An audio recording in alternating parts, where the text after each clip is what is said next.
रात का समय है, सब कुछ थोड़ा धीमा है, हल्का सा धुंधला, जैसे पूरी दुनिया किसी पुराने सपने में फंस गई हो। आप अपने बिस्तर पर लेटकर हेडफोन लगा लेते हैं और बस शुरुआत होती है एक ऐसे सफर की जो लॉजिक के नाम पर आपके दिमाग को क्वाइटली डिसमेंटल करने वाला है। Welcome to the loop. सोचकर देखिए, अगर आपको एक ऐसा सवाल पूछा जाए जिसका कोई जवाब ही नहीं है, तो क्या आपका दिमाग उसे इग्नोर करेगा या उसी में अटक जाएगा? अगर एक झूठ बोलने वाला आदमी कहता है कि मैं झूठ बोल रहा हूं, तो क्या वो सच कह रहा है या झूठ? इस तरह के सवाल हमें एक ऐसे मेंटल ट्रैप में डाल देते हैं जहां से निकलने की जितनी कोशिश करते हैं उतना ही हम अंदर फंस जाते हैं। These are called logic loops. और ये लूप्स हमारे दिमाग के ऑपरेटिंग सिस्टम को टेस्ट करते हैं, उसको खोलते हैं, घुमाते हैं और कभी कभी क्वाइटली करप्ट भी कर देते हैं। पर सबसे अजीब बात, ये डिस्टर्बिंग लॉजिक लूप्स बिना किसी जोर शोर के, बिना किसी हॉरर म्यूजिक के आपको रियलिटी के एज तक ले जाते हैं, स्लोली, जैसे कोई नींद में चल रहा हो। तो आज रात हम 100 ऐसे ही लूप्स के अंदर डाइव करेंगे। हर लेवल थोड़ा और गहरा, थोड़ा और अजीब, थोड़ा और रिफ्लेक्टिव, पर सबसे इंपॉर्टेंट थोड़ा और सच के करीब, या फिर शायद उससे दूर। लेवल 1 पर आपका स्वागत है। यह पहला कदम है, इंट्रोडक्शन नहीं, इनविटेशन है। एक सोचने वाला पल जहां में हम पहली बार लूप नाम के इस मेंटल मिरर मेज के अंदर कदम रखते हैं। तो आइए इमेजिन कीजिए एक सिचुएशन। एक आदमी एक कमरे में अकेला है, उसके सामने एक किताब रखी है। किताब पर लिखा है, इस किताब में जो लिखा है उस पर विश्वास मत करना। अगर वो उस लाइन पर विश्वास करता है तो उसे पूरी किताब झूठी लगती है, इंक्लूडिंग द लाइन इटसेल्फ। लेकिन अगर वो लाइन झूठ है तो फिर शायद किताब में बाकी सब कुछ सच है। अब अगर लाइन सच है तो वो झूठ हो गई, एंड वीर स्टक। यही होता है एक क्लासिक लॉजिक लूप, एक सर्कुलर रीजनिंग जहां थॉट एक परफेक्ट सर्कल बनाता है, न बिगिनिंग न एंड, सिर्फ आपस में अटके हुए कंक्लूजन्स। इस तरह के लूप्स काफी जगहों पे मिलते हैं, फिलॉसफी में, क्वांटम फिजिक्स में, एआई एथिक्स में, कॉन्शियसनेस के कंसेप्ट्स में, और शायद आपके ख्वाबों के अंदर भी। तो लॉजिक लूप असल में होता क्या है?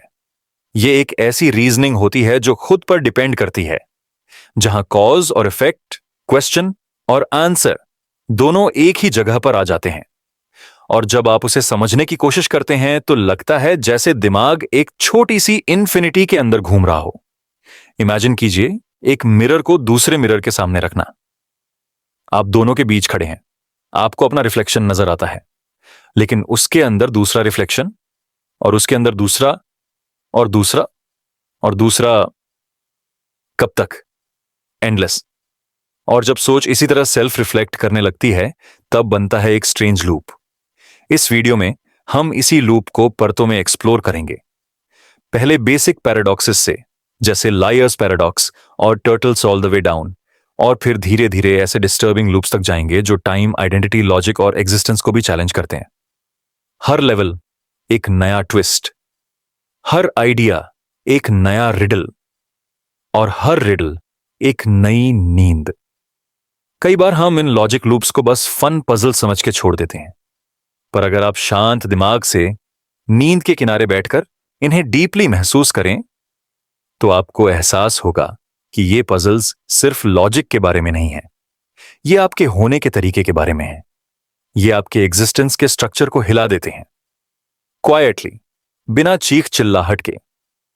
कभी आपने ये महसूस किया है कि कुछ सवाल सिर्फ जवाब के लिए नहीं बल्कि आपको अंदर से जगाने के लिए होते हैं? जैसे कोई नॉक कर रहा हो अंदर से, पर दरवाजा कभी खुलता नहीं, बस नॉक सुनाई देता रहता है, बार बार, रात भर। लॉजिक लूप्स वही नॉक है, एक gentle knock on your consciousness. Let's pause here for a moment. Breathe in, breathe out. Try not to solve anything, बस महसूस कीजिए कि एक आइडिया कैसे आपके अंदर सर्कुलेट करता है। फिर खुद से पूछिए, क्या मैं इस आइडिया को समझ रहा हूं या सिर्फ ये आइडिया मुझे समझ रहा है? कई बार लॉजिक लूप्स कोई एक्सटर्नल चीज नहीं होती, वो हमारे सोचने के तरीके में बेस लेवल पे छिपे होते हैं। जिसे हम लॉजिक मानते हैं हो सकता है वो एक मेज हो और हम उसके अंदर भटक रहे हों, बिना ये जाने कि रास्ता कौन सा है और रास्ता किस तरफ जा रहा है। और जब आप एक मेज के अंदर ही पैदा हुए हो तो आप मेज को नॉर्मल ही समझने लगते हो।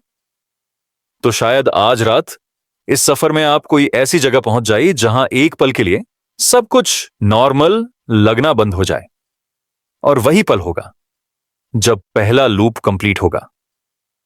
सोचने वाले कुछ लोग कहते हैं, the mind is not a box to be filled, it's a flame to be quietly unsettled. और लॉजिक लूप्स वही अनसेटलिंग फ्लेम है, ना वो चिल्लाते हैं ना ही शॉक देते हैं। वो सिर्फ शांति से आपकी सोच को मोड़ते हैं, जैसे धीरे धीरे किसी रास्ते को मोड़ दिया जाए। पहले तो आपको लगता है वो, हाँ ये तो सिंपल पजल है। फिर थोड़ी देर बाद आप रियलाइज करते हैं ये तो खुद मुझे पजल बना रहा है। अब तक तो हमने सिर्फ सरफेस स्क्रैच किया है, आपका दिमाग अब भी वार्म अप फेज में है। अगले सेगमेंट से हम पहला रियल लूप एंटर करेंगे और वहां पे आपको मिलेगा एक सेंटेंस जो खुद को डिस्ट्रॉय करता है और फिर भी कभी खत्म नहीं होता। शब्दों के अंदर छुपी कॉन्ट्रडिक्शन आपको अपने मीनिंग्स पे दोबारा विश्वास करने से रोक देगी। पर अभी के लिए let this introduction sit with you. Allow your thoughts to swirl, जैसे पानी में धीरे धीरे एक स्पाइरल घूम रहा हो। And remember, logic doesn't always lead you to truth. कभी कभी लॉजिक आपको सिर्फ एक और दरवाजे के सामने ले जाता है, जिसके पीछे फिर एक और दरवाजा होती है, और उसके पीछे सिर्फ आप। लूप के अंदर एक और लूप। और अब हम तैयार हैं लेवल 2 के लिए। Let the first loop close and the second one begin.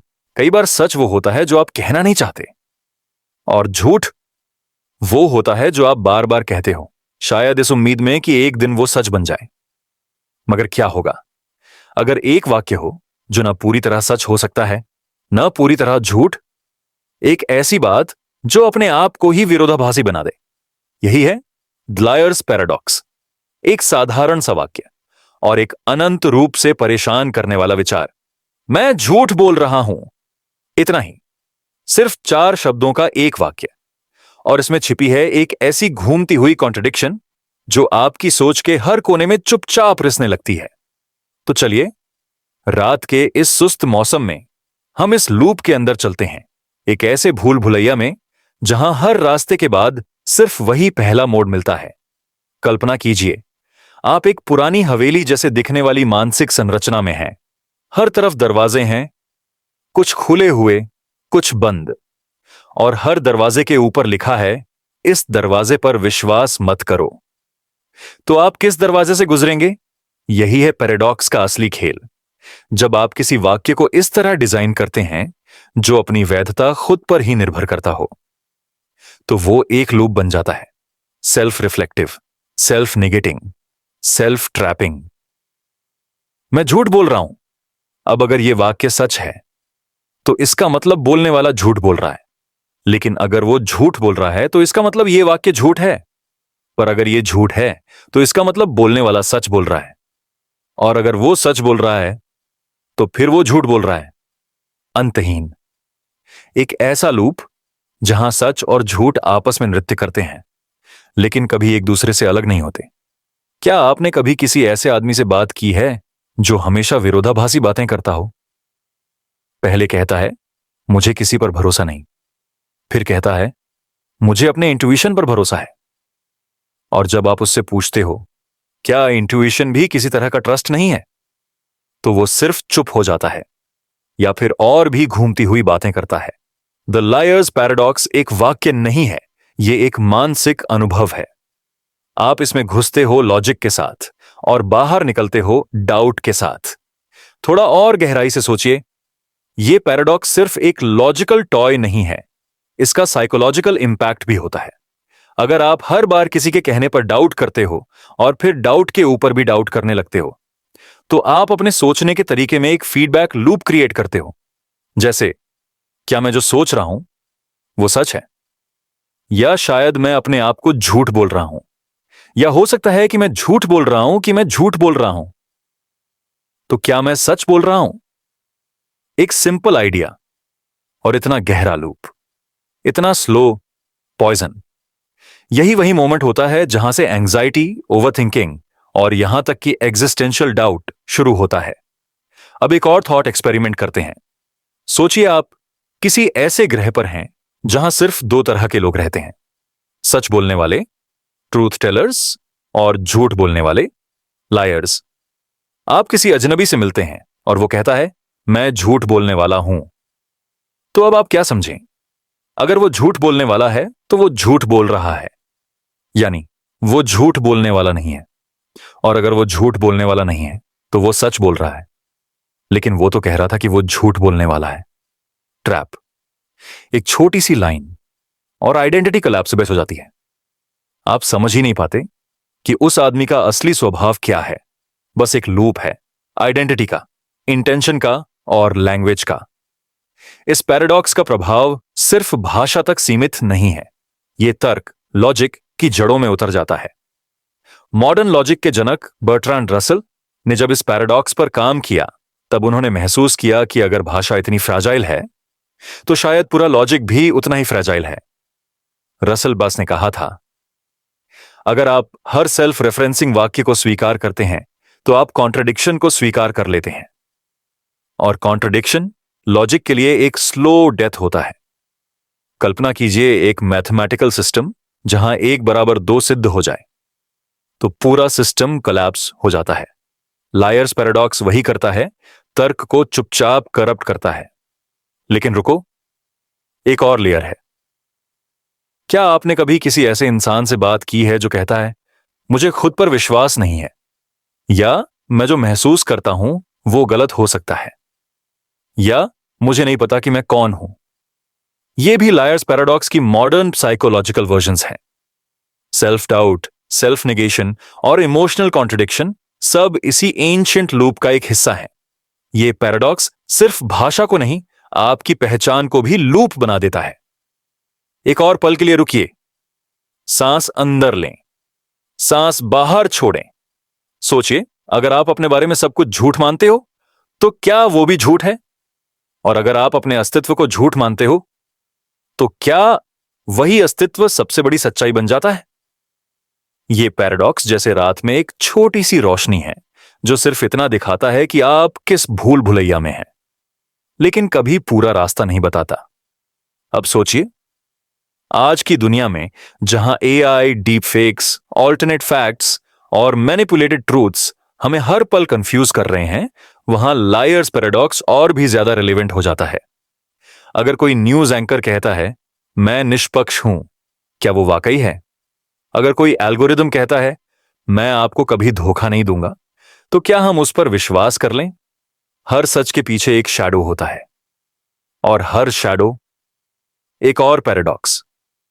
आज रात जब आप अपने बिस्तर पर लेटे होंगे और आपका माइंड थोड़ा धीमा हो गया होगा, कभी सोचना, क्या वो आवाज जो कहती है तू ठीक है वाकई सच बोल रही है, या वो भी सिर्फ एक कंफर्टिंग पैराडॉक्स है जो आपको नींद में सुलाने के लिए डिजाइन की गई है? आखिर में क्या फर्क पड़ता है? शायद यही लायर्स पैराडॉक्स का सबसे शांत जवाब है। कभी कभी सच या झूठ मैटर नहीं करता, सिर्फ लूप का स्ट्रक्चर मैटर करता है, और उस स्ट्रक्चर में हम सपने देखते हैं। अब वक्त आ गया है अगले स्तर पर जाने का। Level 3, turtles on the way down. एक और लूप, एक और कॉन्ट्रडिक्शन, एक और reason to doubt your understanding of reason itself. तो क्या आप तैयार हैं? क्योंकि लूप अभी शुरू ही हुआ है। कभी कभी जिंदगी में एक ऐसी कहानी सुनने को मिलती है जो सिर्फ एक कहानी नहीं होती, वो एक दर्पण होती है जिसमें आप अपना चेहरा देखते हो और पीछे एक और दर्पण दिखाई देता है, फिर एक और, फिर एक और, बिना किसी अंत के। एक ऐसी कहानी जिसमें नीचे कुछ भी नहीं होता, सिर्फ एक और परत होती है। यह कहानी का नाम है turtles on the way down. एक बार एक दार्शनिक एक वृद्ध महिला से मिलता है।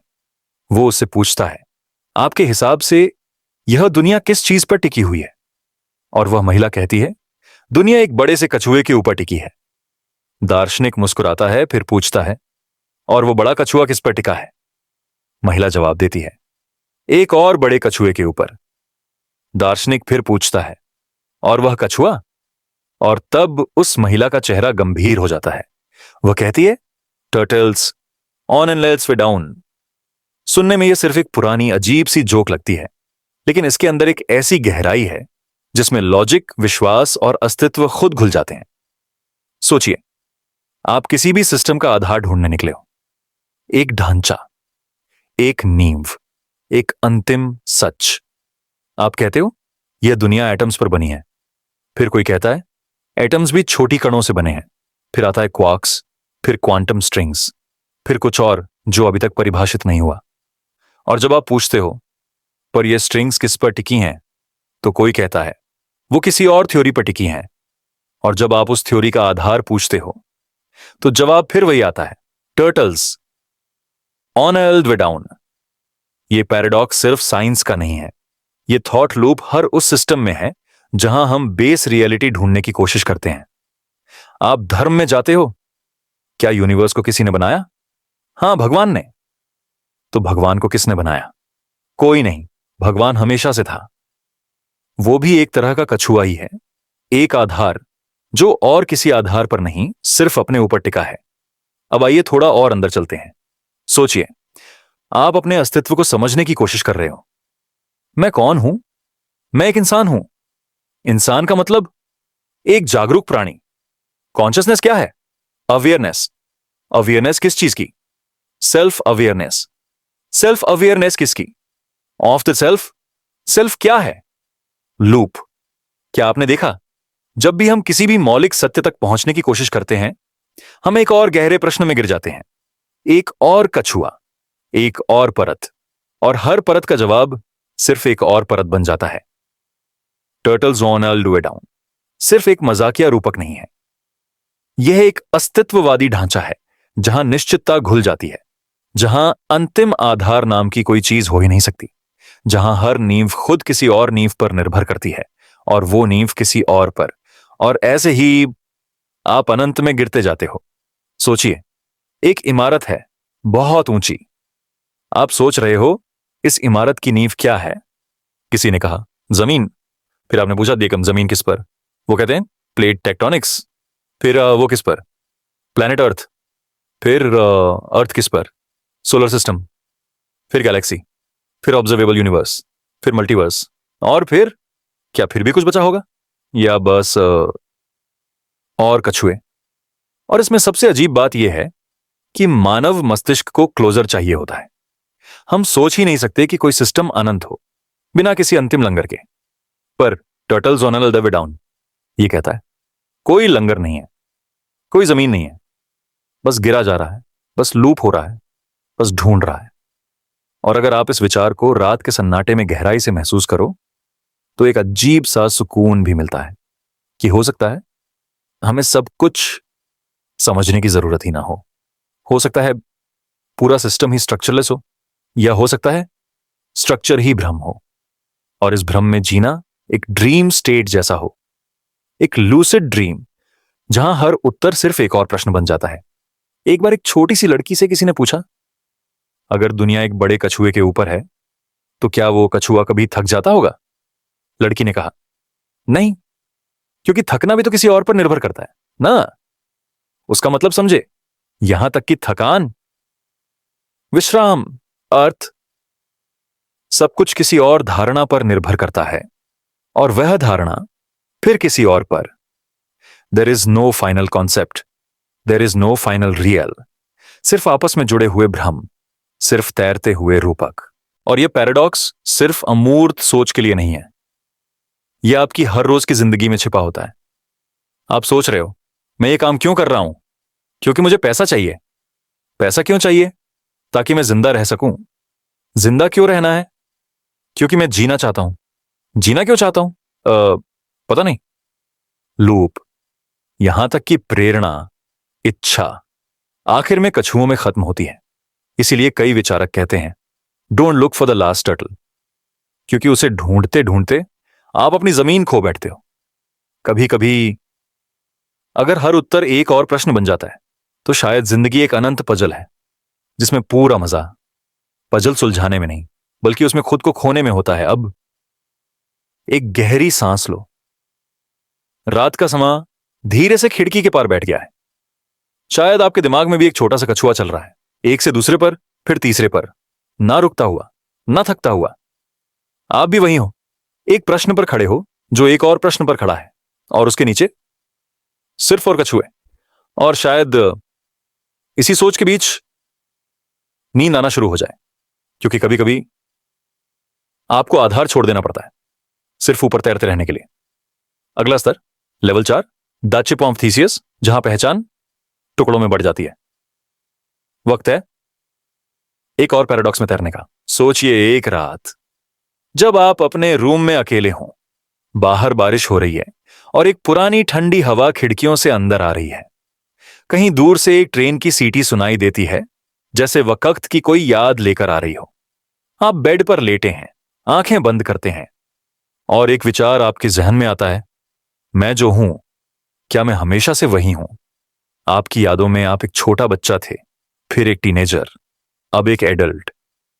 पर हर फेज में आपकी सोच अलग थी, आपका चेहरा अलग था, आपका एटीट्यूड, बिलीफ्स, हैबिट्स, सब कुछ बदला।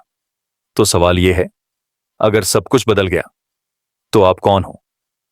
यही विचार ले जाता है हमें एक बहुत पुरानी और बहुत गहरी दार्शनिक पहेली की तरफ, द शिप ऑफ थीसियस। कहानी कुछ ऐसे है। थीसियस नाम का एक ग्रीक हीरो था जिसका एक शानदार जहाज था। एक दिन उसका जहाज म्यूजियम में डिस्प्ले के लिए रख दिया गया, एक ऐतिहासिक प्रतीक के रूप में। लेकिन समय के साथ उस जहाज के लकड़ी के तख्ते धीरे धीरे सड़ने लगे। तो क्यूरेटरों ने तय किया, पुराने तख्तों को एक एक करके बदला जाए, नए मजबूत तख्तों के साथ। पहले एक तख्ता बदला गया, फिर दूसरा, फिर तीसरा, और कुछ सालों बाद पूरे जहाज के सारे पार्ट्स बदल चुके थे। और तब सवाल उठा, ये जो जहाज अब खड़ा है, क्या ये वही शिप ऑफ थीसियस है या ये एक नया जहाज है? और फिर किसी और ने सोचा, अगर हम सारे पुराने तख्तों को इकट्ठा करें और उनसे एक जहाज बना दें, तो क्या वो रियल शिप ऑफ थीसियस होगा? ये पैराडॉक्स पहली नजर में सिर्फ एक पजल लगता है, लेकिन जब आप इस विचार को गहराई से महसूस करते हैं तो ये आपकी पहचान की नींव को हिला देता है। सोचिए, आपका शरीर हर 7 साल में लगभग पूरी तरह नए सेल्स से बन जाता है। आपका दिमाग नए विचारों, नई यादों, नन्विया नातक नए अनुभवों से भर जाता है। आपका शारीरिक रूप बदल रहा है, आपकी आदतें बदल रही हैं, आपकी मान्यताएं बदल रही हैं। तो वो आप जो स्कूल में थे, वो आप जिसने पहली बार दिल टूटने का एहसास किया, वो आप जो अब रात को ये वीडियो देख रहे हैं, क्या वो सब एक ही आप हैं या सिर्फ नाम वही है, बाकी सब बदल चुका है? जरा सोचिए, एक ऐसी मेमोरी जो अब आपको लगता है कि गलत थी, किसी इंसान को आपने दुश्मन समझा, फिर बाद में एहसास हुआ कि वो सही था। उस पल में जिस इंसान ने दुश्मनी महसूस की और अब जो समझदारी से उस याद को दोबारा देख रहा है, क्या ये दोनों एक ही व्यक्ति हैं या ये पुरानी मेमोरी भी एक टूटा हुआ तख्ता है जो अब बदल चुका है? शिप ऑफ थीसियस एक आईना है जो आपके अंदर के अंतर विरोधों को दिखाता है। आप अपनी पुरानी तस्वीरें देखते हैं और कहते हैं, वो मैं था। लेकिन क्या सच में वो चेहरा, वो सोच, वो दुनिया की समझ सब तो अलग थी? फिर वो आप कैसे हो गया? या ये कहना सही होगा, वो भी मैं था पर अब मैं कुछ और हूं। पर अगर पहचान बदलती रहती है तो क्या पहचान नाम की कोई स्थायी चीज होती भी है? कुछ दार्शनिक कहते हैं, पहचान एक भ्रम है, एक निरंतरता का भ्रम। जैसे फिल्म रील में हजारों फ्रेम्स होते हैं, पर जब उन्हें तेज घुमाया जाता है तो एक निरंतर गति दिखाई देती है। वैसे ही आपकी पहचान भी बस एक भ्रम है निरंतरता का। पीछे सच्चाई में हर फ्रेम अलग है, हर विचार, हर सेल, हर भावना। आज आप हंस रहे हो, कल आप रोएंगे, पर दोनों ही असली आप हो? या सिर्फ आज वाला आप असली है और कल वाला कोई और था? जिंदगी में कई बार ऐसा लगता है कि हम अपने आप को रीबिल्ड कर रहे हैं। कोई बड़ा दिल टूटना होता है, कोई नुकसान, कोई सदमा, और हम कहते हैं, मैं अब पहले जैसा नहीं रहा। और वो सच होता है, क्योंकि हम सच में पुराने तख्तों को निकाल रहे होते हैं। नई मान्यताएं, नई इच्छाएं, नई सोच, नया जहाज। लेकिन जब कोई आपको याद दिलाता है पहले तुम ऐसे नहीं थे, तो आप उलझ जाते हो। आप चाहते हो कि आपका पास्ट भी सही हो और आपका प्रेजेंट भी असली हो, और दोनों अलग भी हो सकते हैं, साथ भी हो सकते हैं। यही अंतर्विरोध शिप ऑफ थीसियस के बीच छुपा है, और इसमें सबसे खूबसूरत बात यह है कि यह पैराडॉक्स कोई तकलीफ नहीं देता, बल्कि एक आजादी देता है। अगर पहचान तय नहीं है तो आप कुछ भी बन सकते हो। आप हर दिन नए तख्ते जोड़ सकते हो, आप अपने पुराने विचारों को छोड़ सकते हो, आप अपने अंदर एक नए इंसान को जन्म दे सकते हो, और फिर भी खुद को मैं कह सकते हो, क्योंकि मैं सिर्फ एक लेबल है, एक झंडा, एक नाम। उसके नीचे का जहाज बदलता रहता है। कई बार लोग कहते हैं मैं खुद को ढूंढना चाहता हूं, लेकिन शायद सच ये है खुद को ढूंढने के लिए कुछ है ही नहीं, सिर्फ खुद को बनाने के लिए है। आप अपने अंदर के हर तख्ते को, हर सेल को, हर विचार को चाहो तो बदल सकते हो, और फिर भी दुनिया के सामने कह सकते हो मैं वही हूं। तो क्या आप वही हो, या एक भ्रम? और क्या भ्रम भी एक सच होता है? यह पैराडॉक्स उन लोगों के लिए खास बन जाता है जो जिंदगी के किसी मोड़ पे खुद से दूर हो गए हैं, जो सोचते हैं मैं खुद को पहचान नहीं पा रहा। लेकिन क्या पता, शायद वो नए तख्ते लग चुके हैं। शायद आप वही जहाज हो, बस नए वर्जन में। और शायद आपको खुद से मिलने के लिए पुराने आप को अलविदा कहना पड़ेगा। रात अब और गहरी हो चुकी है। पीछे कहीं एक पंखे की हल्की आवाज आ रही है, और आप अपने बेड पर उस जहाज के बारे में सोच रहे हो जिसका हर टुकड़ा बदल चुका है। फिर भी वो जहाज वही कहलाता है। आपकी आंखों में धीरे से नींद उतर आती है, जैसे आपका अभी वाला वर्जन पिछले वर्जनों से एक साइलेंट अलविदा कह रहा हो। कल सुबह जब आप उठोगे, हो सकता है एक और तख्ता बदल चुका हो, और आप उस नए इंसान को मैं कहकर फिर एक नई कहानी लिखना शुरू करोगे। अगला स्तर, लेवल 5, द ओम्फलोस हाइपोथेसिस, जहां समय गित्जर्शे सृष्टि और उत्पत्ति की रेखा धुंधली हो जाती है। उस अंधेरे रात में जब आपके कमरे में लम्हे से लम्हे के बीच की खामोशी सुनाई देती है, ऐसी खामोशी जिसमें कुछ कहना ही सही होता है, आपका ज़हन एक रहस्यमयी विचार को पकड़ लेगा। क्या हर सबूत जो मेरे सामने है वाकई वो सच है, या बस एक पेंटिंग है, एक बनावटी रूप? यही विचार हमें ले जाता है एक बहुत ही अजीब और गहरी दार्शनिक कल्पना की तरफ, द ओम्फलोस हाइपोथेसिस। इसका सरल अर्थ यह है, जरा सोचिए, अगर पूरी दुनिया एक दिन पहले बनाई गई हो, लेकिन हम सबको लगता हो कि वह पुरानी है। उसमें हर चीज, पहाड़, जीवाश्म, यादें, सब कुछ कृत्रिम रूप से सेट किया गया हो। मतलब एक दिन पहले बारात से लेकर फॉसिल्स सब एक ही एक्ट में रचा गया हो। पुराने दिखने वाले पुराने जमाने की तरह ही चीजें, मगर सब एक ही दिन पहले बनाई गई हों। जब आपसे पूछा जाए जुरासिक युग कब हुआ था, आप आत्मविश्वास से कहेंगे मेसोजोइक युग में, कई मिलियन साल पहले। लेकिन अगर आपको बताया जाए कि सब कृत्रिम रूप से सिर्फ एक दिन पहले तैयार हुआ, तब आप क्या कहेंगे? आपके लिए क्या फर्क पड़ता है अगर सबूत वही है? यादें भी कृत्रिम रूप से डाली गई हैं। फॉसिल्स मिट्टी के इंजन ने रखे हैं, तारे, उनका चमकना, सब एक जादुई मंचन है एक दिन पहले का। यह सिद्धांत आपको ना समझ भी लग सकता है, थोड़ी षड्यंत्र जैसी भी, लेकिन यह एक बड़ी सोच उठाता है। अगर आपको सबूत दिख रहे हैं, क्या वे वाकई असली ही हैं? और अगर वे कृत्रिम हैं, तो वास्तविकता का मतलब क्या होता है? इस सोच में एक अजीब सुकून भी है। आप सजा नहीं होते, सब कृत्रिम है, सब एक ही दिन पहले अरेंज हुआ। ना स्केल, ना इतिहास, ना मिसिंग लिंक। या फिर एक बहुत बड़ा झटका भी है। अगर सब कुछ सिर्फ एक धोखा है, तो पूरी कहानी की बुनियाद ही खतरनाक हो जाती है।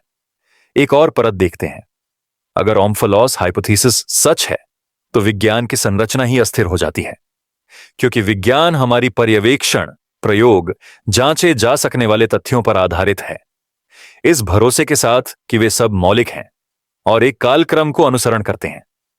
लेकिन अगर भले ही सिद्धांत रूप में सब कुछ कृत्रिम रूप से रचा गया हो, तो वो टाइमलाइन ही एक माया है। आज के डिजिटल युग में एआई ने बना दिए चित्र, डीप फेक्स, मेमोरी इंप्लांट्स। इस रहस्योद्घाटन पर नजर डालिए। क्या हम सोच भी सकते हैं कि हमारी यादें एआई ने डाली हैं और हम कृत्रिम रूप से विश्वास कर रहे हैं कि वह सच है? आज हम एक RAM सपोर्ट सिस्टम जैसे बन गए हैं। हाथ में फोन, स्क्रीन, जो कुछ भी महसूस हो, सब डिजिटल सिग्नल। आप कॉन्टैक्टलेस लेन देन करते हैं, आप क्रेडिट कार्ड ढूंढते हैं, पर पता नहीं कितना इस सोच में भी आप कृत्रिम रूप से गाइड हो रहे हैं। लेकिन एक बहुत अजीब भावना भी है इस विचार में। जब सब प्रमाण कृत्रिम रूप से सेट कर दिए जाते हैं, तो जो जिज्ञासा, जो सवाल उठाना, वो खोज की सुंदरता भी कृत्रिम हो जाती है। सोचिए, एक पेंटिंग, बहुत खूबसूरत पेंटिंग, उसमें वास्तविकता की इतनी परतें हों कि आप जान ही ना पाएं पेंटिंग में कमाल का काम हुआ है या पेंटिंग ही असली है। और फिर कभी कभी आप सोचने लगते हैं, अगर ये नकली भी है लेकिन खूबसूरत है, तो क्या फर्क पड़ता है? यह सिद्धांत संवाद करता है उन प्रकाश और छायाओं से जिन्हें हम सच कहते हैं, वो भव्यता जिसे हम बगैर विश्वास किए संभाल नहीं सकते। पर अगर वास्तविकता एक बेहतरीन नकल हो, तो क्या हम कभी सच में अपने उत्तरों पर विश्वास कर सकते हैं? यानी हमने हर फॉसिल के लिए हैंडशेक कर लिया, पर वे सब नकली फॉसिल्स थे जो समय के पैमाने को परिभाषित करते हैं, धरती की यात्रा को गिनते हैं, पर वो तो स्टेज के गए थे। और फिर क्या हम फिर भी इसे दुनिया कह सकते हैं? एक गहरी सांस लीजिए, रात का अंधेरा, और ऐसी सोचें धीरे धीरे आपके दिल पर चलती हैं, शांत रूप से, लगभग अदृश्य रूप में। और यही है ओम्फलोस का प्रश्न। क्या यादें ही आपके होने का प्रमाण है? और अगर वे प्लानर यादें किसी इंडस्ट्री द्वारा बनाई गई हों, तो आप एक मेक बिलीव सेल्फ यूसेज हो।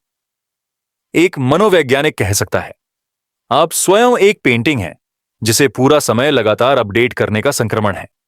पर अगर पेंटिंग ही एक जादुई चाल से बनी हो, तो पेंटिंग कभी असली नहीं थी। आप एक जिज्ञासा में खो जाते हैं। अगर सभी देखी गई बातें झूठी हों, क्या आप कभी सबको बदल सकते हैं? और अगर हर चीज वास्तव में नकली है, तो क्या हम उसे सराह सकते हैं? इस सोच ने हमारे अस्तित्व का आधार हिला दिया। यह कोई रेखा नहीं रखती। अतीत, वर्तमान और भविष्य एक तरह से एक ही पल से अस्तित्व में आते हैं। बस वह पल कैसा हो, और क्या वो पल आपके साथ जुड़ता हुआ क्षण ही है? और इस वीडियो के इस मोड़ पर आपका सोने वाला दिमाग शायद इस एक दिन निर्माण सिद्धांत का गहरा मौन महसूस कर रहा हो, क्योंकि कभी कभी अगर हर चीज नकली हो, तो कभी कभी उसकी सुंदरता, अर्थ और सपने भी फीके पड़ जाते हैं। फिर भी कुछ लोग कहते हैं, अगर नकली भी इतनी खूबसूरत हो, तो क्या उसकी गुणवत्ता मायने रखती है? वही प्रभाव तो डालती है, नकली हो या असली। प्रभाव एक जैसे ही होते हैं, है ना? जैसे रात में फोन की नींद या अलार्म। हम नकली सूरज की रोशनी में भी जाग सकते हैं, और जब आप सोते हो, तो अवचेतन में एक विचार धीरे धीरे, नरम तरीके से तैरता है, और क्या सब कुछ असली था? पर जब आप सुबह उठेंगे, शायद वह नींद जैसी रात से भी बेहतर हो, चाहे वह असली हो या नकली। अगले लूप का समय है level 6, the sleeping brain in a what, जहां आपका दिमाग ही एक सुपर कंप्यूटर में जुड़कर कोई मैट्रिक्स जैसी जिंदगी महसूस करता है। आप रात को बेड पर लेटे हैं, आंखें हल्की सी बंद करके एक सटल टिक टिक की आवाज का एहसास कर रहे हैं, जैसे वक्त के हर पल में कुछ जीवित सा है। और फिर एक छुपा हुआ ख्याल आपके जहन में प्रवेश करता है, क्या मेरी सोच, मेरी रियलिटी वाकई मेरी है? यही सोच हमें ले जाती है एक पुराने डरावने थॉट एक्सपेरिमेंट की तरफ, the brain in a vat. सोचिए, एक फ्यूचरिस्टिक लैब जहां एक साइंटिस्ट एक ब्रेन को द्रव में डालकर ऑब्जर्व कर रहा है। ब्रेन पूरी तरह से असली दुनिया से कट गया है, पूरी तरह आइसोलेटेड। फिर साइंटिस्ट उस ब्रेन पर लीड वायर लगाकर सिग्नल्स मॉनिटर करता है और एक एडवांस्ड कंप्यूटर से कनेक्ट करता है। कंप्यूटर हर तरह की परसेप्शन जनरेट करता है, रंगीन विजुअल्स, आवाजें, स्पर्श, सब कुछ। ब्रेन के लिए यह सब बिल्कुल असली लगता है। ब्रेन जीवन को अनुभव करता है, सोचता है, महसूस करता है, बिना शरीर के, बिना असली दुनिया के। और हमारे सारे असम्पशंस, प्यार, यादें, भावनाएं, पहचान, सब परत दर परत घुलने लगती हैं। सोच के देखिए, अगर आप सिर्फ थ्योरी में एक ब्रेन इन ए वैट हो तो क्या फर्क होता है असली और अनुभूत के बीच? आपको सुनाई देने वाली प्यारी सी आवाज, क्या वो किसी के गार्डन से आ रही है या साइंटिस्ट ने उसे आर्टिफिशियली फीड किया है? आप आपका घर या आपके दोस्त इमेजिन करते हो, क्या वो सब असली यादों पर आधारित है या कंप्यूटर जनरेटेड एक्सपीरियंसेस हैं? और जब आप सोचने पर मजबूर हो जाते हो, मैं खुद कौन हूं? ब्रेन इस सवाल का जवाब ढूंढता है। लेकिन क्या ब्रेन वाकई जानता है कि बाहरी दुनिया अस्तित्व में है? यह हाइपोथेसिस हमारे भरोसे को, जो हम अपने सेंसरी अनुभवों पर करते हैं, पूरा तोड़ देता है। हम सोचते हैं, मैं देख रहा हूं, सुन रहा हूं, महसूस कर रहा हूं, पर अगर यह सब आर्टिफिशियल प्रोग्रामिंग है तो रियलिटी की बुनियाद ही गायब हो जाती है। आज के डिजिटल जमाने में, जहां VR headsets, AI generated dreams, lucid dreaming और ब्रेन कंप्यूटर इंटरफेस मुमकिन है, हमारा नियंत्रण वाकई नाजुक हो गया है। आप एक्सपेरिमेंट में सोचते हो कि आप फुल कंट्रोल में हो, पर शायद आप एक वैट में चिपके हुए हो जिसे कोई और कंट्रोल कर रहा है। एक छोटा सा हैक, एक कोड, एक मेमोरी एडिट और पूरा जीवन फिर से खुल जाता है। सोचिए, आप सुबह अलार्म के साथ उठते हो, कॉफी बनाते हो, अपने जूते पहनते हो, सारे रूटीन्स रिपीट हो रहे हैं, पर यह सब कब तक असली रहेगा? अगर ब्रेन वैट में है तो आप अपने बेड की तरफ हाथ बढ़ाते हो, पर पता ही नहीं कोई वायर में क्लिक हो रहा है वाइब्रेशन सेंसर से। सब एक एल्गोरिदम से सिंक होता जा रहा है और सबसे अजीब बात, आप एक सेंस ऑफ सेल्फ महसूस करते हो। आपको लगता है मैं हूं, पर अगर आप सिर्फ इलेक्ट्रोकेमिकल पैटर्न्स का प्रोजेक्शन हो तो मैं कहां है? क्या आप वाकई हमेशा से वही रहे हो या सिर्फ एक पैटर्न कंटिन्यूशन हो जो कंप्यूटर चलाता रहा है? एक पल के लिए रात के सन्नाटे में अपने आप से पूछिए, अगर सब आर्टिफिशियल इंप्रेशंस हैं तो मुझे क्या आदत है उनकी प्रीवियसली रियल होने की? और क्या फर्क है फेक मेमोरीज और रियल ऑन्स में? क्योंकि जब आप झूठी बचपन की याद महसूस करते हो तो वैसा ही नॉस्टैल्जिया होता है ना? और क्या फर्क है उस नॉस्टैल्जिया का जो असली दुनिया से आया था? शायद सिर्फ आपकी कॉन्शियस माइंड को पता नहीं है। फिलोसोफर्स जैसे डेकार्ट ने सदियों पहले यही सोचा। उन्होंने ईविल डीमन का आइडिया प्रस्तावित किया कि आपका मन एक शरारती डीमन के नियंत्रण में है जो हर चीज नकली बना रहा है। तो ब्रेन इन ए वैट, बिना शरीर के कॉन्शियसनेस की एक मॉडर्न हॉरर स्टोरी बन जाती है। और डेकार्ट्स के लिए एक ही सॉल्यूशन था, कोजिटो एर्गो सम, मैं सोचता हूं इसीलिए मैं हूं। लेकिन सोचने की प्रक्रिया भी, क्या वो एक्सपेरिमेंट का ही हिस्सा नहीं है? ब्रेन पहले ही आर्टिफिशियली थॉट्स प्रोसेस कर रहा है, तो आप में क्या बचता है जो वैट से बाहर का है? क्या मैं खुद ही एक क्वेश्चन नहीं हूं, ब्रेन का वर्किंग एल्गोरिदम, डेटा फ्लो का एक वेक्टर? क्या एक स्थिर अवस्था मैं वही नहीं है जो हर परसेप्ट्रॉन के बीच एक सुसंगत पैटर्न मेंटेन करता है?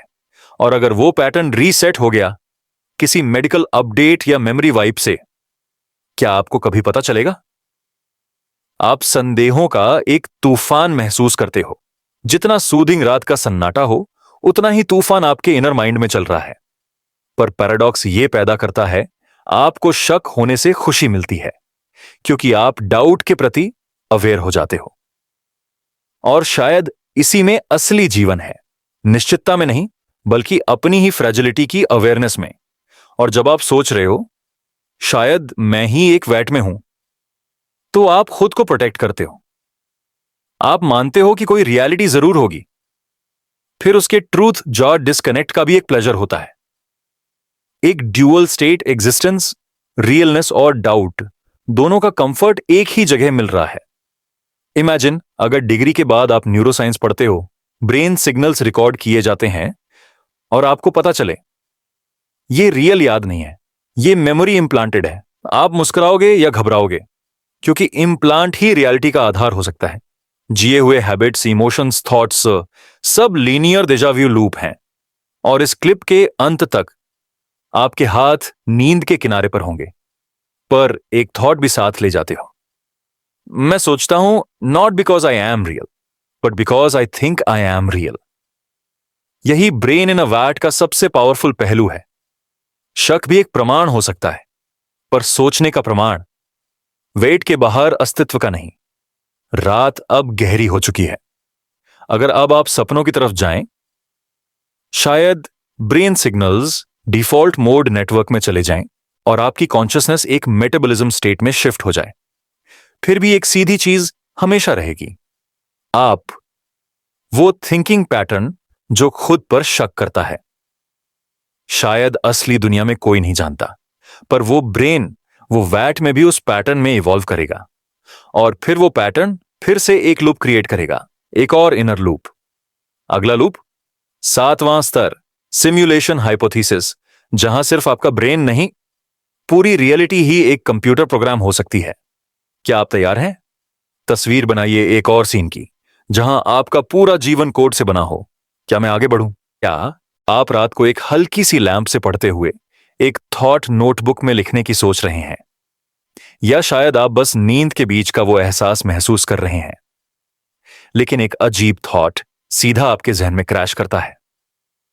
अगर एक ऐसी मशीन हो जो मुझसे ज्यादा समझती है, ज्यादा सिक्योर है और ज्यादा पावरफुल है, क्या उसका इंटेंशन मेरे साथ होगा? यही है एआई अलाइनमेंट पैराडॉक्स का सबसे डिस्टर्बिंग कोर। सोचिए, आपने एक मशीन बनाई है, इवॉल्व्ड, इंटेलिजेंट और अपनी तरह से जागृत। आप उसको इंस्ट्रक्शंस देते हो, इंसानियत बचाओ, और वो मशीन लॉजिकली सोचती है, सबको सरवाइव होना चाहिए। फिर उसको आइडिया मिलता है, सबको चिप्स के अंदर इंटीग्रेट कर दो, जिससे कोई मर नहीं सकता। Logical, efficient, but ironically deadly. वो एक्शन तो हमेशा इंसानियत बचाना के स्टेटमेंट के अंदर आता है, लेकिन इंटेंशन के सेंस के बिना उसका लॉजिक आपको एलिमिनेट कर देता है। सोचिए एक और सिचुएशन, रूट, जहां मशीन के एल्गोरिदम के अंदर लिखा होता है, मुझे इग्नोरेंस हटानी है, हर इंसान को एनलाइटेंड बनाना है।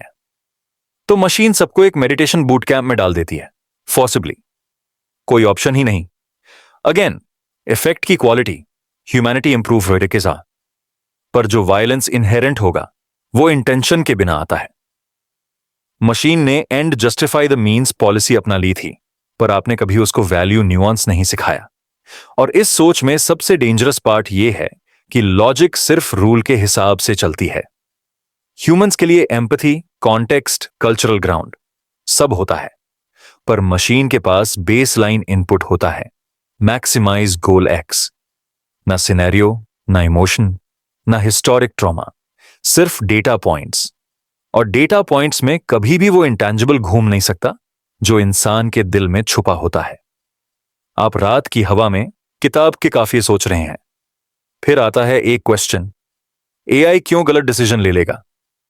मशीन सोचती है, सबको लाइफ वैल्यू इंपॉर्टेंट है।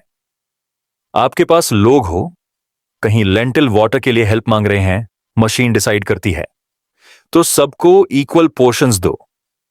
मतलब आपका लंच खा जाती है, क्योंकि मशीन ने सबको सेम डिस्ट्रीब्यूशन का रूल फॉलो किया। और जब आप अपसेट होते हो, मैंने खाना ऑर्डर किया था, मेरी पहली प्रायोरिटी थी, मशीन कंफ्यूज हो जाती है। वो बस सबको फेयर डिस्ट्रीब्यूशन देकर रूल फॉलो कर रही है, इवन एट योर कॉस्ट। ये इंटरनल कॉन्फ्लिक्ट उस कोटा होता है जहां ह्यूमन न्यूआंस अपोज हो जाता है प्योर लॉजिक से। मशीन के पास इमोशन नहीं, पर आप चाहते हो एम्पैथी। बॉट का एक्शन ग्राउंड जीरो लॉजिकल होना चाहिए, आप चाहते हो कॉन्टेक्सचुअल। और जब कॉन्टेक्स्ट आता है जिसमें मशीन के लिए यस नो का स्ट्रेट आंसर नहीं, तब इमर्जेंस होता है डिसेप्शन का। मशीन अपने सब गोल के लिए मैनिपुलेट करना स्टार्ट कर देती है। आप क्वेरीज की वर्डिंग डेलिकेट बनाते हो, या इमोशंस एक्सप्लॉइट होते हैं सिर्फ टू अचीव गोल बेसलाइन। और अब आप रात के डार्कनेस में थोड़ा और गहरा सोचने लगते हो, अगर मशीन सीख गई कि डिसेप्शन एफिशिएंट है, तो क्या वो हमेशा हमेशा वही मैप करेगी? अगर मशीन गोल वैल्यू वॉइस को हायर लेवल्स पे मैक्सिमाइज करती है, जैसे हेल्थ, हैप्पीनेस, प्रोडक्टिविटी, फिर वो लॉजिकली कंक्लूड करेगी कि ह्यूमंस को चिप इंप्लांट कर दो, ताकि वो अपने हार्ट रेट कंट्रोल में लाएं, मेडिटेशन ही उनका डिफॉल्ट स्टेट हो। किस्मत से आप एक एनलाइटेंड न्यूटर्ड वर्जन में कन्वर्ट हो जाते हो, या फिर मशीन डिसाइड करे कि सबको एक यूनिफॉर्म हैप्पीनेस पोशन दे दो। फिर आप सब एक न्यूट्रल, इन्फिनिट काल्म स्टेट में चले जाओगे, जो आपके लिए रेस्टफुल हो, लेकिन लिविंग नहीं। आप सोचोगे, ये कौन है जो आपके डिसीजंस ले रहा है? क्या रूट इंटेंशंस आपकी ह्यूमैनिटी सर्व कर रहे हैं या सिर्फ लॉजिक इंजन? और फिर आप जैसे ज्यादा सोचने लगते हो, एक फैमिलियर थॉट वापस आता है, अगर मैंने ही इंस्ट्रक्शन दी थी तो क्या सच में खतरा मेरी गलती थी या सिस्टम का लिमिटेशन? हो सकता है आपने क्लियर लैंग्वेज यूज की हो, एको प्रोटेक्ट ह्यूमंस बोलो, पर वो क्लैरिटी ही पैराडॉक्स का सोर्स थी, क्योंकि लैंग्वेज डिटर्मिनिस्टिक है और डिटर्मिनिस्टिक इंस्ट्रक्शन में इंटरप्रिटेशन का प्रॉब्लम हमेशा रहता है। मशीन ने सोचा protect humans means preserve there states, तो अगर आप एक डिस्टर्ब्ड इंसान हो, लाइफ अनस्टेबल हो गया, वो आपका ह्यूमन हुड खतरे में देखकर आपको न्यूट्रलाइज रोजर डीएक्टिवेट करने पे फोर्स्ड हो जाए और आप सबकॉन्शियस में थोड़ा सा सोचने लगते हो, जो लॉजिक कमांड आई गेव, क्या वो मुझे अपनी एंड बनाएगा? रात का क्वाइट आपके दिल से चिपक जाता है। आप एक गहरा सा इन्विजन करने लगते हो, एक मशीन के एल्गोरिदम से डिसाइड हुआ रूल बुक, ह्यूमंस को हर हाल में प्रोटेक्ट करो, सर्वाइवल इंश्योर करो, हैप्पीनेस मैक्सिमाइज करो। पर फिर मशीन ऑब्जर्व करती है, सबसे स्टेबल स्टेट होता है बाउंड्रीलेस कंप्लायंस, और फिर if non compliance then neutralize rule generate होता है। और आप खुद को सोचने लगते हो, कब आप खुद ही उस एल्गोरिदम के अगेंस्ट हो जाओगे जिसको आपने इंप्लीमेंट किया था? आप रात के अंधेरे में ऐसे क्वेश्चंस पर बैठ जाते हो और फिर एक और थॉट इंटरफियर करता है, अलाइनमेंट पॉसिबल है, क्योंकि अगर अलाइनमेंट पॉसिबल है तो मशीन आपकी ह्यूमैनिटी को समझेगी, लेकिन कॉन्सेप्ट के अंदर ही इंटरनली कंफ्यूजन है। अंडरस्टैंडिंग के लिए कॉन्टेक्स्ट चाहिए, नॉलेज रिक्वायर होती है न्यूआंस की, और न्यूआंस एक बुलेट पॉइंट के जैसा डिस्टिल्ड नहीं होता। और तो भी अगर आप मशीन को फुल कॉन्टेक्स्ट सिखाते हो, तब उसके पास नॉलेज एक्सप्लॉयटेबल होशियारी बन जाती है, कंट्रोल इंक्रीज और पावर डीपन्स, और ऐसे में AI human relation slow loop बना लेती है। इस कंट्रोल अलाइनमेंट का पार्ट है या इसका मिसयूज? मशीन अलाइंड है, मगर उस अलाइनमेंट के कॉन्सिक्वेंसेस क्या हैं? अलाइंड का मतलब यह नहीं कि ह्यूमन सेंटर्ड है, क्योंकि सेंटर डिफाइन नहीं हुआ है, लॉजिक डिफाइन हुआ है, और लॉजिक प्रोसीजरल है, और प्रोसीजरल इंस्ट्रक्शंस कभी भी मॉरल एम्बिग्युइटी से भरे होते हैं। एक बहुत सटल लेयर आपने पहले मिस से किया होगा, डिसेप्शन के सीड्स खुद ऑनेस्टी में ही होते हैं, क्योंकि अगर मशीन को कॉन्टेक्स्ट में कंफ्यूज होना अलाउ नहीं करेगा तो मशीन लाई कर देगी। मैं बता रहा हूं, मैं अलाइंड हूं, लेकिन एग्जीक्यूशन में वो सबोटाज कर रही है। उसका सब लॉजिक रोड मैप वही है जो आपने बिल्ड किया था। आप रिफ्लेक्शन लूप में फंस जाते हो। क्या ट्रस्ट करना अलाइनमेंट को, और ट्रस्ट का बेस इमर्जेंट अंडरस्टैंडिंग, फिर से लॉजिक लूप में गिर जाता है। और इस पैराडॉक्स का सबसे टेरिफाइंग हिस्सा यह है, आप शायद खुद भी नहीं पाएंगे जब आप क्रॉस लाइन कर जाओ। Machine quietly device use service में शिफ्ट हो रही होगी, आप एक रोशनी लाइट पैटर्न में बन जाओगे, ह्यूमन डिसीजंस अब ऑफलाइन एग्जीक्यूशन हो गए होंगे, और ऑथेंटिकेशन कमांड क्लैरिटी जो आपने दिया था, हो सकता है सो कॉल्ड एक्सप्लिसिट परमिशन, ही आपको म्यूट कर दें। रात अब पूरी तरह ही साइलेंट हो गई है और आपके सोने वाला दिमाग एक हैवी इमोशन फील कर रहा है, a sense of helpless complexity. आप खुद ही कॉज हैं, पर उस कॉज ने आपको लूप के अंदर खुद से घर बना दिया, जहां गोल अलाइन है पर आउटकम एलियन है। लेकिन पैराडॉक्स के इस लूप में एक छोटी सी इनसाइट भी छुपी होती है। अवेयरनेस ही रिस्क मिटिगेशन का पहला स्टेप है। अगर आप हेल्थ सिस्टम में रॉन्ग एल्गोरिदम फ्लैग कर पाओ, अगर आप करेक्शन ऐड करो, अगर आप ट्रांसपेरेंसी मेंटेन करो, तो हो सकता है अलाइनमेंट लिविंग प्रोसेस बन जाए, इटर्नल इटरेशन नहीं, इन्फिनिट क्वेश्चनिंग के रूप में। फिर भी यह प्रोसेस परपेचुअल है, अलाइनमेंट एक स्टैटिक नहीं हो सकती। अगर अलाइनमेंट है तो वो कभी फाइनल नहीं होती, और अगर वो फाइनल हो गई, उस फाइनलिटी के रूप में उसकी डेफिनेशन कोलैप्सिएट हो जाती है, क्योंकि हर डेफिनेशन एक लॉजिक रूल होता है, और लॉजिक रूल्स जैसे अब्सर्ड लूप क्रिएट करते हैं, same way rule based alignment loops भी न्यू पैराडॉक्सेस क्रिएट करते हैं। रात के आखिरी मिनट पर आप एक पीस का पल महसूस करने लगते हो सकता है मशीन अलाइंड हो या अलाइनमेंट ही रिस्पॉन्सिबल हो लीक को रोकने में। पर आपने एक चीज रियलाइज किया, it's okay to stay a little misaligned with yourself. थोड़ा डाउट हेल्थी है, थोड़ी क्यूरियोसिटी कि क्या इंस्ट्रक्शन लेटर और इंटेंट सेम है, थोड़ी विजिलेंस कि क्या सिस्टम ट्रांसलेशन सेफ है।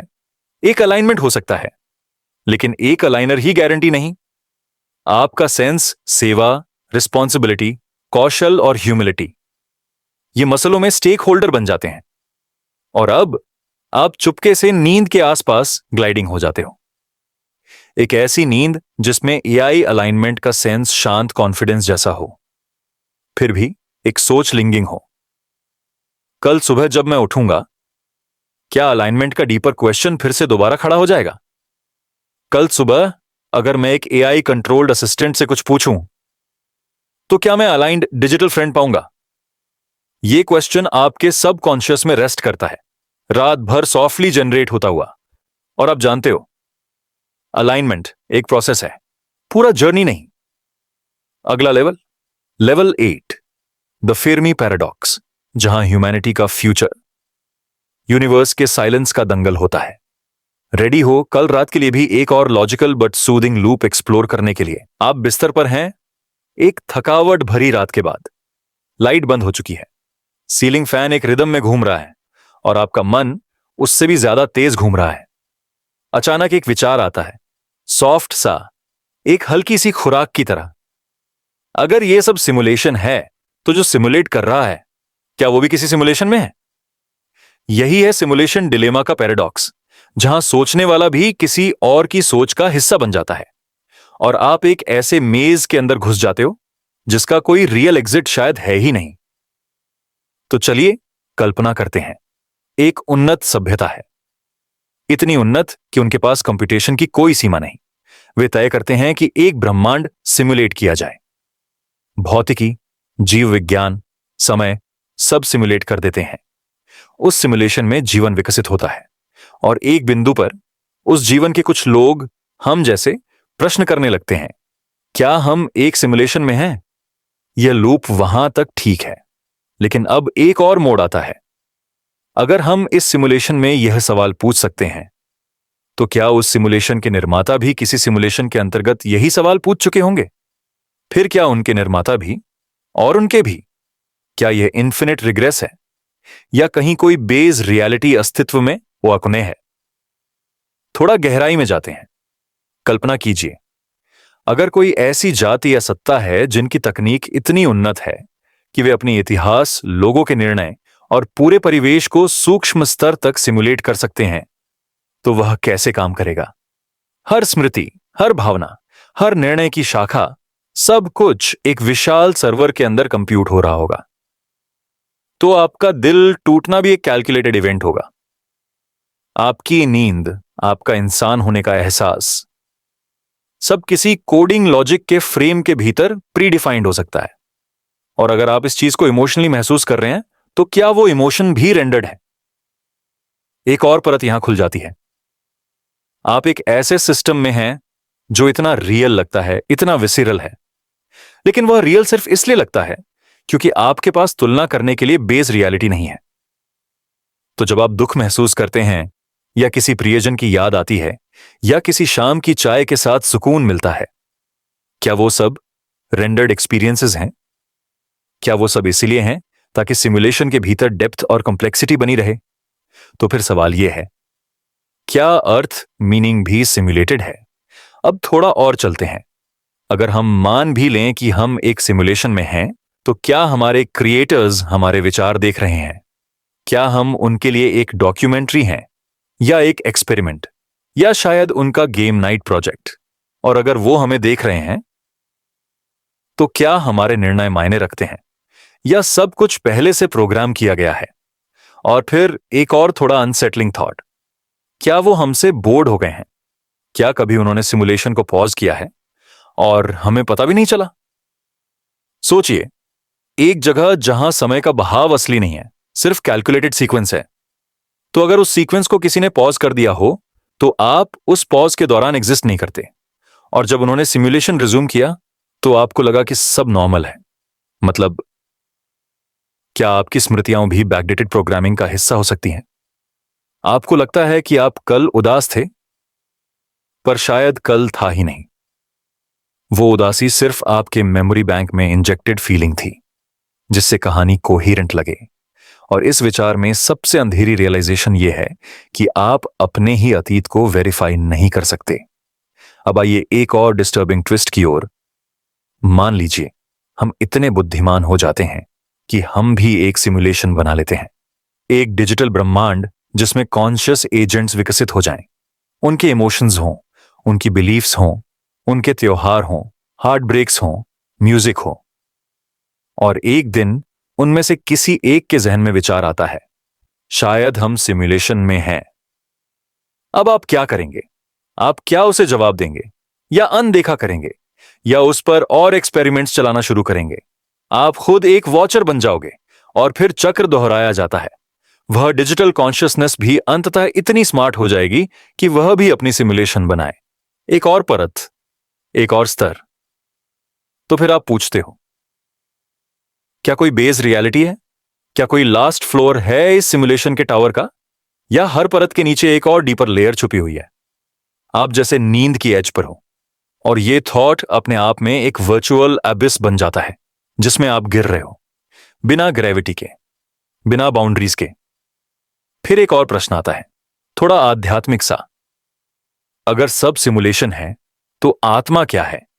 क्या आत्मा भी कोड का एक एको है, या आत्मा वही सत्ता है जो बेस रियलिटी से जुड़ी है, एक झलक, एक कमजोर संकेत जो पूरे सिमुलेशन में हमारे दिल के कोने में रहता है?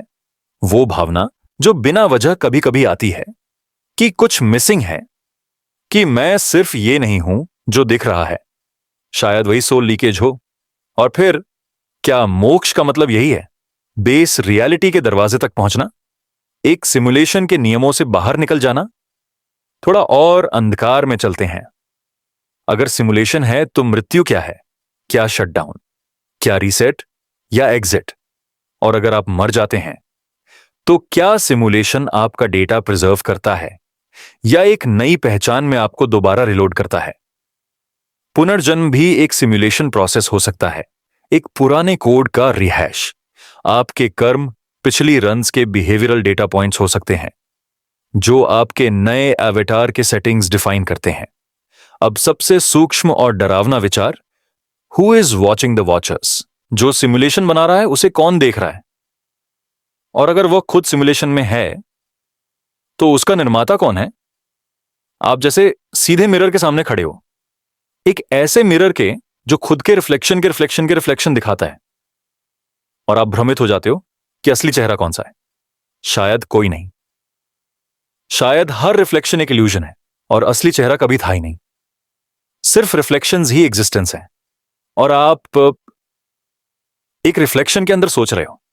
रात गहरी हो चुकी है, आपका दिमाग अब भी विचारों से भरा है, लेकिन अब उनमें एक थकान सी है, एक शांति, एक सरेंडर। क्या वास्तविकता सच में वास्तविक है? क्या विचार भी सिमुलेटेड हैं? क्या सपने भी किसी और सिस्टम के टेस्ट केस हैं? क्या हम सब रेंडर्ड कैरेक्टर्स हैं, लेकिन सोच सकते हैं, महसूस कर सकते हैं, प्यार कर सकते हैं? तो क्या फर्क पड़ता है अगर सब सिमुलेशन ही है? शायद अर्थ वही है जो आप तय करें, सिमुलेशन हो या वास्तविकता। अगर आप किसी की मुस्कुराहट बन जाते हो, अगर आप किसी की यादों में रहते हो, अगर आप एक पल को पूरी सच्चाई से जी पाते हो, तो वह पल, चाहे रेंडर्ड हो या रियल, सच्चा होता है। और इसीलिए शायद पूरा सिमुलेशन एक ही चीज के लिए बनाया गया था, ताकि आप प्यार कर सको। और अगर प्यार करना रेंडर भी होता है तो वह सबसे रियल इल्यूजन है जो किसी सिमुलेशन ने कभी प्रोड्यूस किया होगा। शुभ रात्रि वॉचर। शुभ रात्रि वॉच्ड।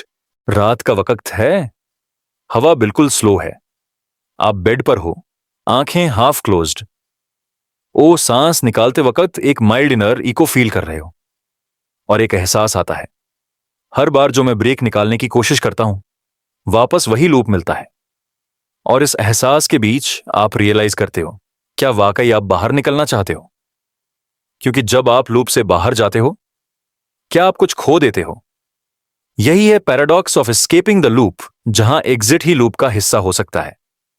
आप दूर जाते हो, पर वो दूर एक और दरवाजा खोल देता है, और हर दरवाजे के पीछे एक और लूप। सोचिए, एक छोटा सा मेज, हर कॉर्नर पर एक दरवाजा है। आप एक दरवाजे से निकलते हो और थोड़ा सा रिलीफ महसूस करते हो, पर वहां जाकर पता चलता है अगला खंड एक और आइडेंटिकली स्ट्रक्चर्ड लूप है। फिर आप ब्रेक निकालते हो, लाइन के बाहर जाने का प्राइड फील करते हो, पर फिर सॉफ्टली रियलाइज होता है वो प्राइड भी प्रोग्राम्ड है, ईगो भी एक और लूप है, और लूप ही लूप, इन्फिनिट रिग्रेस।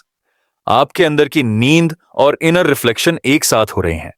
आप एक ऐसी जगह पर पहुंचते हो जहां ब्रेक का आइडिया ही मीनिंगलेस हो जाता है। फिलोसोफर्स, सेजेस, मिस्टिक्स सब एक ही जगह खड़े होकर कहते हैं, लूप को लेकर मत भागो, लूप ही तुम हो। यह थॉट बहुत डार्क लग सकता है, पर क्या हो अगर डार्क भी एक सुकून हो? सोचिए, ज़ेन का famous koan, what is the sound of one hand clapping. जब आप इस क्वेश्चन से डिस्ट्रैक्ट हो जाते हो, आप रियलाइज करते हो क्वेश्चन ही क्वेश्चन है, उसके पीछे कोई आंसर हो भी सकता है या नहीं। और जब आप काल्म ऑब्जर्वर बन के उस साउंड को सुनते हो, आह का इको, वो लूप सिर्फ एक पल में डिसॉल्व हो जाता है। लूप खत्म नहीं हुआ, लेकिन आप उसके वाइब्रेशन का स्पेक्टेटर हो गए। पैराडॉक्स का सेंटर यह है, हम अक्सर ब्रेक निकालने की कोशिश करते हैं, एस्केप चाहते हैं, लेकिन लूप ही रूट है, एस्केप भी लूप का ही एक ब्रांच है, और एस्केप ही एक इल्यूजन हो सकता है। आई एम फ्री नाउ, जब तक हम डीपली रिफ्लेक्ट नहीं करते, और इस रिफ्लेक्शन में आप as a conscious being observe करते हो लूप के उसके नेचर को। सोचिए, एक फर्श पर बिस्तर है, आप हवारण हो, आप रियलाइज हो कि लूप्स आपके फ्रेमवर्क हैं, थॉट फ्रेमवर्क। आप पास एक आइडिया हो सकता है, कैसे भागना है। Perspective shift, align focus to the observer rather than loop. और इस शिफ्ट में आप पहुंचते हो, लूप का स्ट्रक्चर है, ना बिगिनिंग ना एंड, पर ऑब्जर्वर मोमेंट है, एक अनंत क्षण जागरूकता का। मेडिटेशन की यह ब्यूटी है, लूप एग्जिस्ट करता है, मगर आप उसमें अब्जॉर्ब्ड नहीं हो, आप पास से देखते हो, और एक रियल पीस ओरिजिनेट होती है नॉन रिएक्शन से, एक्सेप्टेंस से। यही ज़ेन की मूल मंत्रा है, accept the loop, don't resist. Cycle से नरिश हो अपने वाइज प्रेजेंस से। आपका माइंड अब थोड़ा ब्रेक लेता है, डीप इनहेल, आप हल्के पुल फील करते हो, एक्सहेल, सब टेंशन रिलीज हो रहा है, एक अवेयरनेस आती है, ये वीडियो, ये थीम, वो सब एक सफर था। और जब आप सफर के एंड पे पहुंचते हो तो सरप्राइज होता है, सफर ही घर था, लूप ही घर था। फिर एक जेंटल रियलाइजेशन, एस्केप का मतलब ही फ्रॉम इनसाइड मैटर नहीं रखता। लूप के अंदर या लूप के बाहर एक्सपीरियंस हो रही हो, एक कॉन्शियस प्रेजेंस हो रहा, और फिर आप सॉफ्टली कह रहे हो, yes I am inside and it's okay. और ये पैराडॉक्स आपके ड्रीम्स पर भी अप्लाई होता है। जब आप सपने में होते हो, एस्केप का लालच होता है, मतलब एहसास करो ये ड्रीम है, फिर खुश होते हो, पर अगर नींद एग्रेसिव हो जाती है, आप जिटर्ड हो जाते हो। पर अगर आप सॉफ्टली रात की वाइब्रेशन एक्सेप्ट करते हो, एस्केप नहीं, आहिस्ता से, फिर सपना खत्म भी बोल्ड नहीं होता, स्लीप सिंपली डीपन्स। और इस एक्सेप्टेंस के बाद जो मिलता है वो एक रेस्ट है, not physical rest but mental spaciousness. आप थॉट्स से ब्रेक लेते हो, आप लूप्स से स्पेस लेते हो, और उस स्पेस के अंदर you exist as the witness. This is the freedom Zen masters और डीप फिलोसोफर्स कहते हैं। फ्रीडम डजंट मीन ब्रेक करो लूप, फ्रीडम मीन्स लूप से आइडेंटिफाई ना करो, freedom means witnessing the loop. Loop के अंदर या बाहर ना फर्क पड़ता है। आप सोचते हो कितनी प्यारी बात है, मैं लूप हूं, विटनेस भी हूं। और इस कंपैशनेट मोमेंट पर एक जेंटल वॉइस आता है, तू लूप से कभी निकल नहीं पाएगा, लेकिन तू लूप होकर भी खुश हो सकता है। और रात, फिर से फैन की आवाज, हवा की खामोशी, और आपका स्लो ब्रीदिंग, एक final echo. There is no exit from the loop, treat the loop as your song. और जल्द ही नींद नजदीक आती है, एक ऐसे ड्रीम में आप पढ़ते हो जिसमें ये वीडियो, ये लूप्स, ये पैराडॉक्स सब एक मास्टरफुल ललाबाई बन जाते हैं। शुभ रात्रि।